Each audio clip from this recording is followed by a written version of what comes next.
Hello friends, ഇന്ന് നമുക്ക് methods in psychology എന്തൊക്കെയാണെന്ന് ഡിസ്കസ് ചെയ്യാം. അപ്പോൾ എന്തുവാണ് ഈ മെത്തേഡ്സ് ഓഫ് സൈക്കോളജി? ഇതെന്ന് പറയുന്നത് these are the tools and techniques use for collecting, analysing, understanding, interpreting and arriving at conclusions of psychological data.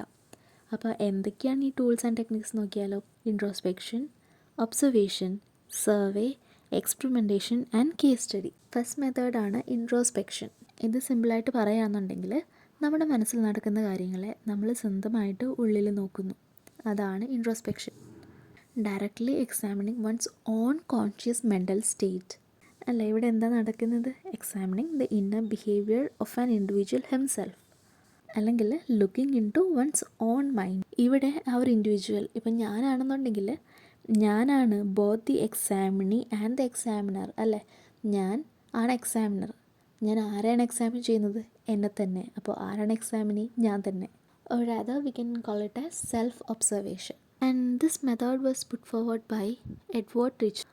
ആരാണ് എഡ്വേർഡ് ടിച്ച്നർ? നമുക്കറിയാം, സ്ട്രക്ചറലിസത്തിൻ്റെ പ്രൊപ്പോണൻ്റാണ് എഡ്വേർഡ് ടിച്ച്നർ. പിന്നെ ഇൻട്രോസ്പെക്ഷൻ എന്ന് പറയുമ്പോൾ it's one of the oldest method in psychology.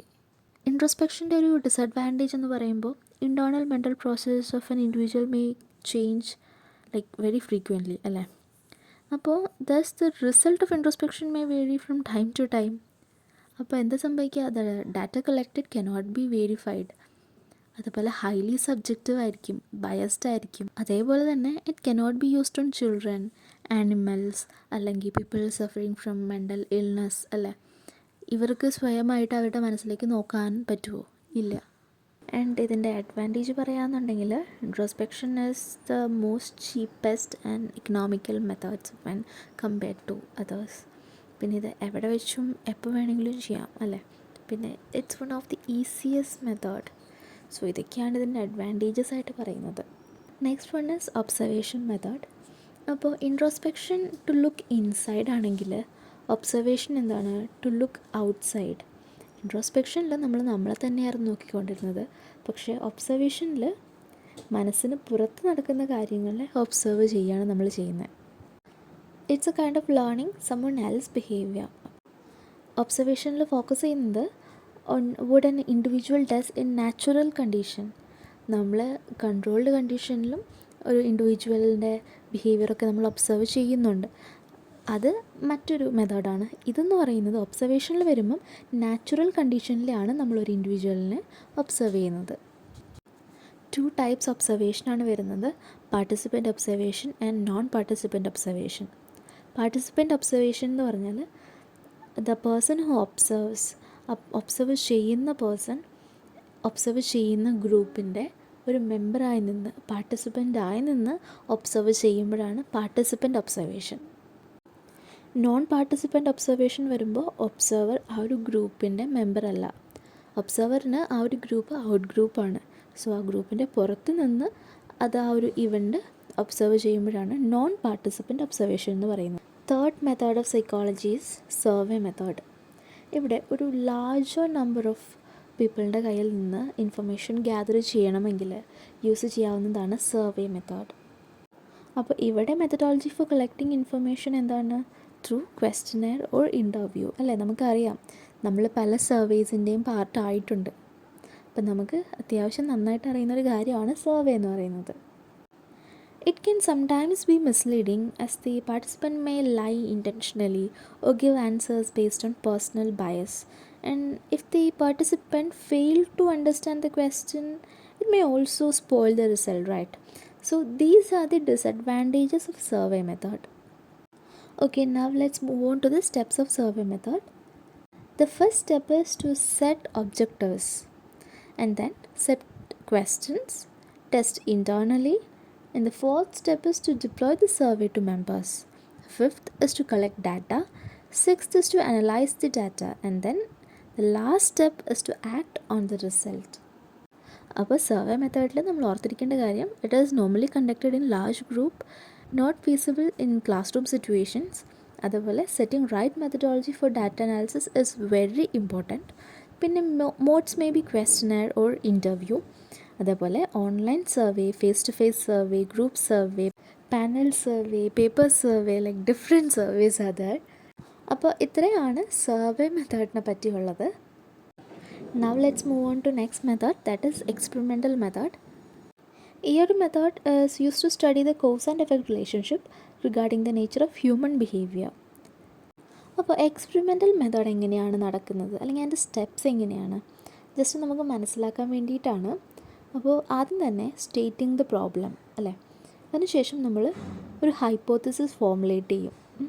അതിനുശേഷം independent variables എന്താണെന്നും dependent variables എന്താണെന്നും ഫൈൻഡ് ഔട്ട് ചെയ്യും. അപ്പോൾ എന്താണ് ഇൻഡിപെൻഡൻറ്റ് വേരിയബിൾ? നമ്മുടെ കോസാണ്. ഡിപ്പെൻഡൻറ്റ് വേരിയബിളോ എഫക്റ്റും. ഇനി അടുത്തത് arranging the environment for the study. അതിനുശേഷം നമ്മുടെ സ്റ്റഡിയൊക്കെ കണ്ടക്ട് ചെയ്തു. പിന്നീട് എന്ത് ചെയ്യും? നമുക്ക് കിട്ടിയ റിസൾട്ട് അനലൈസ് ചെയ്യും, പിന്നീട് സമ്മറൈസ് ചെയ്യും ആൻഡ് കൺക്ലൂഡ്. അപ്പോൾ ഈ ഒരു മെത്തേഡിൽ നമുക്ക് 2 ഗ്രൂപ്പ്സാണുള്ളത്.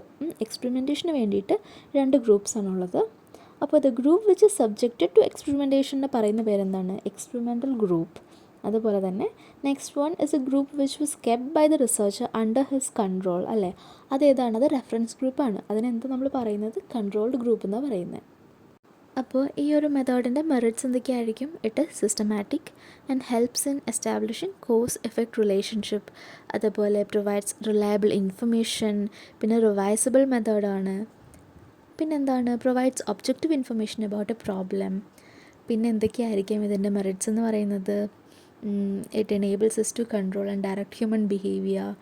പിന്നെ അതിൻ്റെ ലിമിറ്റേഷൻസ് എന്തൊക്കെയാണ് അപ്പോൾ വരാം? ഒന്ന് ഇച്ചിരി കോസ്റ്റ്ലി ആയിരിക്കും അല്ലേ, പിന്നെ ടൈം കൺസ്യൂമിങ് ആയിരിക്കും. അപ്പോൾ ഇത്രയൊക്കെയാണ് ഇതിൻ്റെ ഡിസഡ്വാൻറ്റേജസ് ആൻഡ് അഡ്വാൻറ്റേജസ്. അപ്പോൾ ഇനി let's move on to the next method, case study. ഇതിന് നമുക്ക് case study, clinical or case history method എന്ന് എന്ത് വേണേലും പറയാം. ഇതൊരു ഇൻഡെപ്ത് ആയിട്ടുള്ള ഇൻവെസ്റ്റിഗേഷനാണ്. നമ്മളുടെ സബ്ജക്റ്റിനെ ഇൻഡെപ്തായിട്ട് നമ്മൾ പഠിക്കുകയാണ് ഇവിടെ.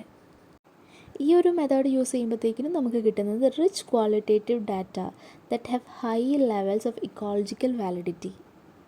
ഒരു ക്ലിനിക്കൽ സെറ്റിങ്ങിലാണെന്നുണ്ടെങ്കിൽ നമുക്കറിയാം, നമ്മൾ കേസ് ഹിസ്റ്ററി എടുക്കും. എന്തിനാണ്? ഒരു പേഷ്യൻ്റ് വന്ന് അഡ്മിറ്റ് ആകുമ്പം ആദ്യം നമ്മൾ ചെയ്യുന്നതാണ് കേസ് ഹിസ്റ്ററി ടേക്കിംഗ്. ആ കേസ് ഹിസ്റ്ററി എടുക്കുമ്പോൾ നമുക്ക് എന്താ കിട്ടുന്നത്? കോസ് ആൻഡ് ബേസിസ് ഓഫ് എന്താണോ അവരുടെ പ്രശ്നം, അതിൻ്റെ ആ ഒരു കോസും കാര്യങ്ങളും ഒക്കെ തന്നെ നമുക്കൊരു ഡീറ്റെയിൽഡായിട്ട് ഇൻഡെപ്ത് ആയിട്ടുള്ള ഡാറ്റ നമ്മുടെ കയ്യിൽ കിട്ടും അല്ലേ. അതിന് എന്തൊക്കെയാണ് കമ്പോണൻസ് വരുന്നത്? ആ ഒരു കേസ് ഹിസ്റ്ററിയിൽ പേഷ്യൻറ്റിൻ്റെ പ്രൊഫൈൽ ഉണ്ടാവും, ചീഫ് കംപ്ലയിൻറ്റ്സ് ഉണ്ടാവും, പ്രസൻറ്റ് ഹിസ്റ്ററി ഉണ്ടാവും. എന്തൊക്കെയാണ് പ്രസൻറ്റ് ഹിസ്റ്ററിയിൽ വരിക?